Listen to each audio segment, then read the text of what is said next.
ഇന്ന് പറയാൻ പോകുന്നത് ഒരു കഥയാണ്. കഥയെന്ന് പറയാൻ പറ്റില്ല, ഒരു ചരിത്രമാണ്. ഞാനിങ്ങനെയൊക്കെ കഴിഞ്ഞ കുറച്ച് ദിവസങ്ങളായിട്ട് നുണകളെ കുറിച്ച് അന്വേഷിക്കുകയായിരുന്നു. അപ്പോഴാണ് ഒരു പുതിയ അറിവ് കിട്ടിയത്.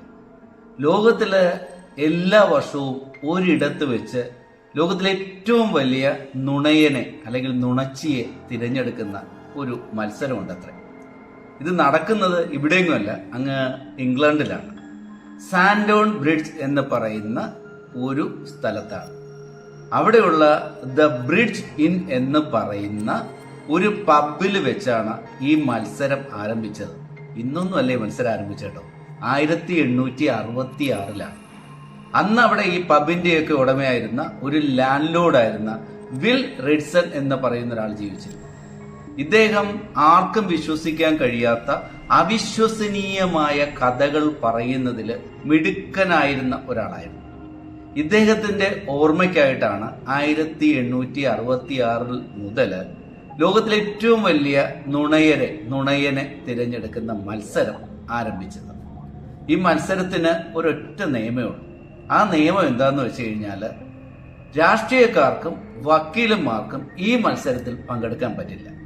ജീവിതം തന്നെ അല്ലെങ്കിൽ പ്രവൃത്തി തന്നെ നുണയുമായി കൊണ്ട് നടക്കുന്നവര് മത്സരിക്കാൻ ചെന്നാൽ അവിടെ മത്സരിക്കാൻ വരുന്ന ബാക്കിയുള്ളവർക്ക് അവസരം ഉണ്ടാകില്ല എന്ന് ഇതിന്റെ സംഘാടകർക്ക് തോന്നിയത് കൊണ്ടായിരിക്കാം അവരങ്ങനെ ഒരു നിയമം വെച്ചത്.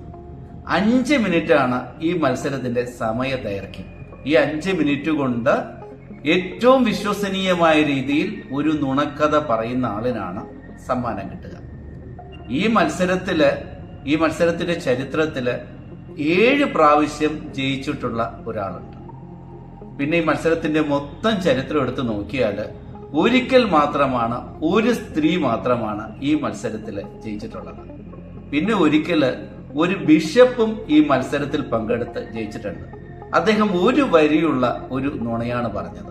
ആ നുണ ഇങ്ങനെയായിരുന്നു: ഞാൻ എൻ്റെ ജീവിതത്തിൽ ഇന്നേ വരെ ഒരു വാക്ക് പോലും കള്ളം പറഞ്ഞിട്ടില്ല എന്നൊരൊറ്റ വരി നുണക്കഥയാണ് അദ്ദേഹം പറഞ്ഞ് ഈ സമ്മാനം നേടിയെടുത്തത്. വർഷങ്ങളായിട്ട് ഈ മത്സരം തുടർച്ചയായിട്ട് നടത്തപ്പെടുന്നുണ്ട്.